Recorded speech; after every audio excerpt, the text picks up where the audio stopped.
Sir அத்தி கனவு அவினாசி திட்டம் உங்க நீண்ட நாள் கனவு. ஆனா நீங்க தான் முதல் பிளான் பண்ணி அதை ரெடி பண்ணீங்க. ஆனா எடப்பாடி என்ன சொல்றாரு, 90% பணிகள் நாங்க பண்ணோம், அவங்க லேபிள் ஒட்டிக்கிறாங்க அப்படின்னு சொல்றாரு. அதை பத்தி என்ன சொல்றாரு? லேபிள் ஓட்டுறதுக்கே பாவம். அதை பற்றி அவன் பதில் சொல்ல விரும்புகிறேன்.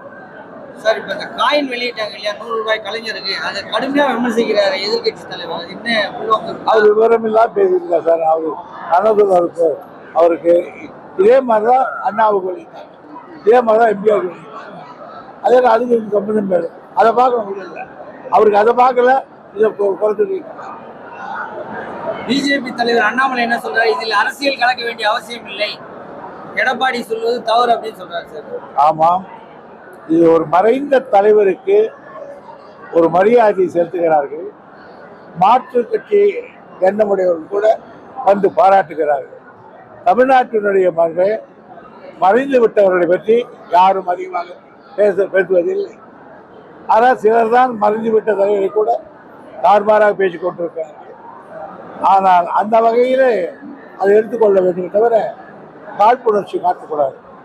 கீழ்பவானி அணையிலிருந்து தண்ணீர் வரும், அது கசிவு நிறைய கால்வாய்கள்ல கசிவு இருக்கு அப்படின்னு சொல்லி கீழ்பவானி அணை அந்த கால்வாய்கள் நீர் கசிவு அதிகமா இருக்கு அப்படின்னு சொல்றாங்க. அதனால கால்வாய்களைத்தான் சீர் செய்வதற்கு நாங்கள் சுமார் 9,000 கோடி ரூபாய் ஒதுக்கி பண்ணோம்.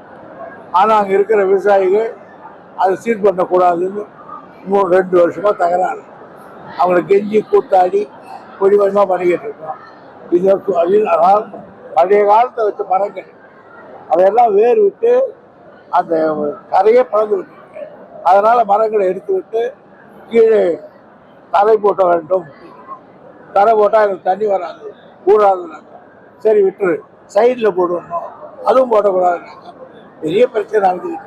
இவங்களோட மேலான கவனத்திற்கு கடந்த வாரத்தில் 2 நாள் பெய்ஞ்ச மழைக்கு காட்பாடியில் பல்வேறு பகுதிகள் தனித்தீவு போல காட்சி அளிச்சது. அதுக்கு பொதுமக்கள் ஒரு பரவலான குற்றச்சாட்டுனா சரியான கால்வாய் வசதி இல்லை, தூர்வாரில். அதனாலதான் இந்த மாதிரி தண்ணி தகுந்து 2 நாள்ல ஒரு 100க்கும் மேற்பட்ட மக்கள் ரொம்ப கடுமையான பாதிப்பு. எந்த தூர்வாரினாலும் எந்த கால்வாய் வெட்டினாலும் இந்த மழைக்கு ஈடு கொடுக்காது. அவ்வளவு மழை பெய்ஞ்சா என்ன பண்ண முடியும்? செய்திகளை உடனுக்குடன் தெரிந்து கொள்ள உடனே சப்ஸ்கிரைப் பண்ணுங்க.